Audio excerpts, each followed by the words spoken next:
Nyak mô tassa bhikkhave arahato sama sambuddhassa. Nyak mô tassa bhikkhave arahato sama sambuddhassa. Nyak mô tassa bhikkhave arahato sama sambuddhassa ខ្ញុំព្រះករុណាសូមក្រាបថ្វាយបង្គំព្រះជន្ម3នៃព្រះត្រៃរតន៍មានព្រះពុទ្ធរតនៈ1ព្រះធម្មរតនៈ1ព្រះសង្ឃរតនៈ1ដោយសេចក្តីគោរពជ្រះថ្លាយ៉ាងក្រៃលែងទូព្រះបង្គំខ្ញុំព្រះករុណាសូមក្រាបថ្វាយបង្គំចំពោះសម្ដេចព្រះសង្ឃរាជសម្ដេចព្រះសង្ឃនាយកព្រះមន្ត្រីសង្ឃគ្រប់ឋានានុក្រមទាំងអស់និងសូមក្រាបថ្វាយបង្គំព្រះគ្រូចៅអធិការព្រះថេរានុថេរៈគ្រប់ទីវត្តអារាមដោយសេចក្តីគោរពជ្រះថ្លាសូមចម្រើនពរដល់ញាតិញោមជាពុទ្ធបរិស័ទ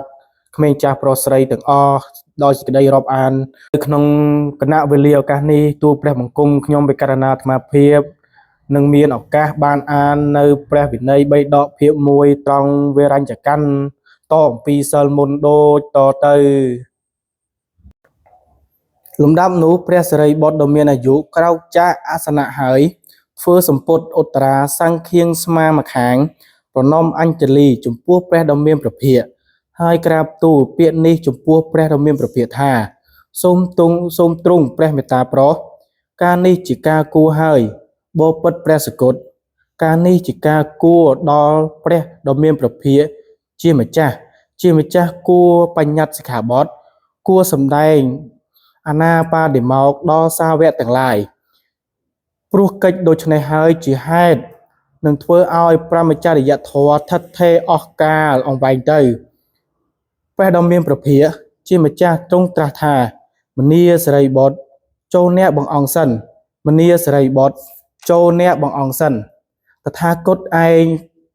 ឯងសឹងដឹងការគួរក្នុងកិច្ចដែរនឹងបញ្ញត្តិសិក្ខាបទជាដើមនោះមនីសិរីបុត្រកងធាត់ទាំងឡាយខ្លះដែលជាទីតាំងនៃអាសវៈមិនទាន់ប្រកបចំពោះសង្ឃក្នុងសាសនានេះតំណាព្រះសាស្តាក៏មិនទាន់បញ្ញត្តិសិក្ខាបទមិនទាន់សម្ដែងអាណាបាតិមោក្ខដល់សាវកទាំងឡាយត្រឹមនោះមនីសិរីបុត្រធាត់ទាំងឡាយខ្លះជាទីតាំងនៃអាសវៈមានប្រកបចំពោះសង្ឃក្នុងសាសនានេះក្នុ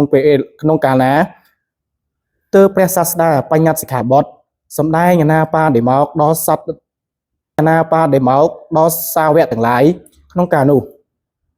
ដើម្បីនឹងការពាររារាំងនៅអាសវៈធម៌ទាំងឡាយបទសម្ដែងអាណាបាតិមោក្ខដល់សាវកទាំងឡាយក្នុងកាលនោះដើម្បីការពាររារាំងនៅធម៌ទាំងឡាយដែលជាទីតាំងនៃអាសវៈទាំងនោះប៉ុណ្ណោះមនីសិរីបុត្រសង្ឃមិនទាន់មានភិក្ខុបួសចាស់ភាសាច្រើនគ្នាត្រឹមណាធម៌ទាំងឡាយខ្លះដែលជាទីតាំងនៃអាសវៈក៏មិនទាន់មានប្រកបចំពោះសង្ឃក្នុងសាសនានេះត្រឹមនោះ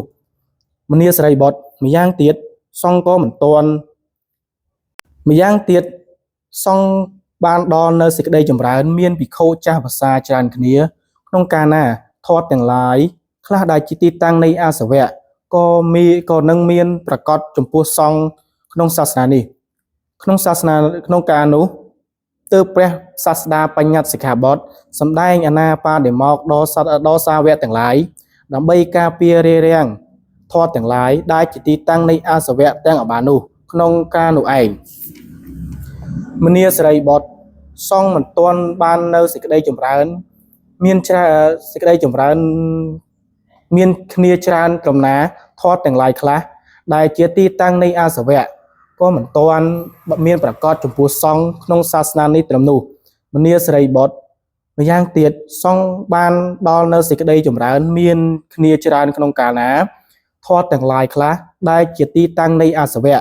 ពុសង្ឃក្នុងសាសនានេះក្នុងកាលនោះទើបព្រះសាស្តាបញ្ញត្តិសិក្ខាបទសម្ដែងអាណាបាតិមោក្ខដល់សាវកទាំងឡាយដើម្បីការពាររារាំងដែលជាទីតាំងនៃអាសវៈទាំងអបាននោះក្នុងការនោះឯងមនីសិរីបុត្រសង្ឃមិនទាន់បានដល់នៅសេចក្តីចម្រើនដោយលោភៈសការៈដល់ប្រសើរត្រឹមណាធម៌ទាំងឡាយខ្លះដែលជាទីតាំងនៃអាសវៈក៏នៅមិនទាន់មានប្រកបចំពោះសង្ឃត្រឹមនោះមនីសិរីបុត្រលុះសង្ឃដល់នៅសេចក្តីចម្រើនដោយលោភៈសការៈដល់ប្រសើរក្នុងកាលណាធម៌ទាំងឡាយខ្លះដែលជាទីតាំងនៃអាសវៈក៏មានប្រកបចំពោះសង្ឃក្នុងការនោះដែរទើបព្រះសាស្តាបញ្ញត្តិសិក្ខាបទ សម្ដែងអាណាបដិមកដល់សត្វដល់សាវកទាំងឡាយដើម្បីការពាររារាំងនៅធម៌ដែលជាទីតាំងនៃអាសវៈទាំងអបាននោះក្នុងការនោះឯងមនាសរីបុត្រចំពោះឥឡូវសង្ឃវិខុសង្ឃមិននៅមនាសរីបុត្រមិនទាន់ពោះឥឡូវវិខុសង្ឃនៅមិនទាន់មានពុទ្ធហ៊ានលេបលួចធ្វើអាក្រក់នៅឡើយមិនទាន់មានទោសមមមីនៅឡើយកំពុងមានធម៌បរិសុទ្ធឥតទាន់មានពណ៌ខ្មៅសៅហ្មង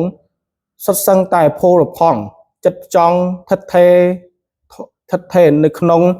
ធម៌មានក្លឹមនៅឡើយមនាសរីបុត្រ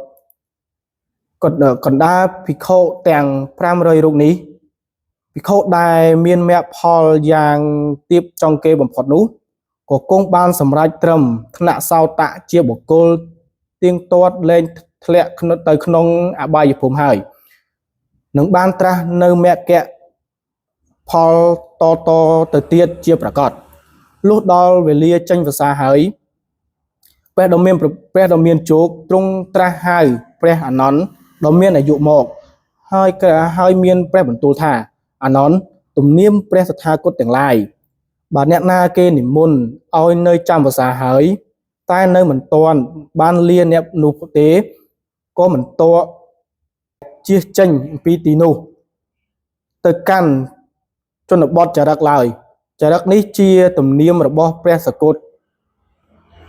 ចរិតនេះជាទំនៀមរបស់ព្រះតថាគតទាំងឡាយមកអានន្ទយើងនឹងទៅលាវេរញ្ចព្រាហ្មណ៍ព្រះអានន្ទដ៏មានអាយុក៏ទទួលព្រះពុទ្ធដីកាថាសូមទ្រង់ព្រះមេត្តាប្រោសមែនយ៉ាងនេះហើយលំដាប់នោះព្រះដ៏មានព្រះភិក្ខព្រះអង្គទ្រង់គ្រងជីពរព្រមទាំងបាតស្រេចហើយទ្រង់យកព្រះអានន្ទដ៏មានអាយុជាបច្ឆាសាមណៈឲ្យនិមន្តតាមក្រោយព្រះអង្គទៅទ្រង់យាងសម្ដៅទៅរកលំនៅនៅរបស់ព្រះរាជព្រាហ្មណ៍លុះចូលទៅដល់ហើយក៏គង់លើអាសនៈដែលគេរៀបចំថ្វាយគ្រានោះវេរញ្ចព្រាហ្មណ៍ចូលមកក្រាបព្រះអង្គចូលមកគាល់ព្រះអង្គលុះមកដល់ទីនល់ហើយក៏ក្រាបថ្វាយបង្គំព្រះអង្គដោយគោរពហើយអង្គុយក្នុងទីដ៏សមគួរកាលបើវេរញ្ចព្រាហ្មណ៍អង្គុយស្រួលបួលហើយក៏ព្រះដ៏មានព្រះភិក្ខមានព្រះបន្ទូលថាព្រាហ្មណ៍អ្នកឯងបាននិមន្តយើងឲ្យនៅចាំភាសាឥឡូវចេញភាសាហើយយើងត្រូវលាអ្នកនឹងចេញទៅកាន់ជនបទចរិតវេរញ្ចព្រាហ្មណ៍ក៏ក្រាបទូលតបថាបពិតគោដំដ៏ចម្រើនមែនហើយខ្ញុំព្រះអង្គបាននិមន្តសូមឲ្យព្រះអង្គគង់ចាំព្រះវស្សាតែថាទេយធម៌ដែលខ្ញុំព្រះអង្គបំរុងនឹងថ្វាយនោះខ្ញុំព្រះអង្គមិនទាន់